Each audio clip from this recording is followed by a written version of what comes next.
Շնորհակալ եմ, պարոն Արշակյան, եւ քանի որ սա մեր վերջին նիստն է, ուզում եմ օգտվել առիթից եւ պարոն Բաքոյանին շնորհակալություն հայտնել, տիկին Ստեփանյանին շնորհակալություն հայտնել եւ տիկին Արփինե Սարգսյանն է այստեղ իրեն եւ կառավարությանը եւ իմ գործընկերներ Սոնա Ղազարյանին, Ծովինար Վարդանյանին, ինչու, որովհետեւ ընտանեկան բռնության մասին օրենքի մենք մի մեծ փաթեթ ենք վերանայել այս գումարման շրջանակում եւ 2017 թվականին ընդունված օրենքը համապատասխանեցրել ենք միջազգային ստանդարտներին։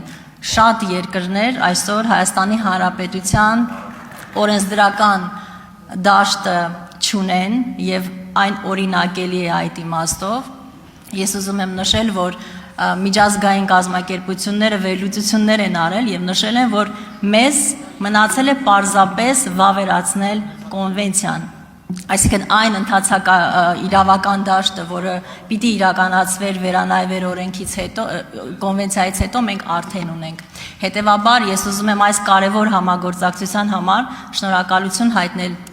բոլոր գործընկերներին եւ ազգային ժողովին օրենքի փաթեթը 24 թվականին ընդունելու համար։ Ես իհարկե հասկանում եմ, որ մենք ոլորտում շատ խնդիրներ ունենք, որովհետեւ օրենքը ընդունելը մի բան է, բայց դրա իրականացմանը հետևելը եւ դա կյանքի կոչելը այլ բան եւ ակնկալում եմ, որ առաջիկայում հաջորդ գումարմանը մենք նաեւ մեր վերահսկողական գործառույթներով կօգնենք, կաջակցենք մեր գործընկերներին, որպեսզի բռնության ենթարկված անձանց պաշտպանությունը ել ավելի արդյունավետ կերպով իրականացվի։ Շնորհակալ եմ։ Շնորհակալություն ելույթի համար, Տիկին Բաթոյան, իցիվս գործընկերների, որոնց թվարկեցիք, ես ուզում նաև ձեզ շնորհակալություն հայտնել այս կարևոր նախաձեռնություններում ակտիվ եւ պրոակտիվ դեր ունենալու համար եւ իհարկե պետք է ասել, որ նման նախագծերը բացարձակ պոպուլյար չեն եւ շատ նաեւ քննադատության են արժանում հասարակության կողմից, հենց այն նույն հասարակության, որը վարկագծային փոփոխությունը պետք է տեղի ունենա ել ավելի քաղաքակիրթ աշխարհում ապրելու եւ ինտեգրվելու համար եւ ուզում եմ իմ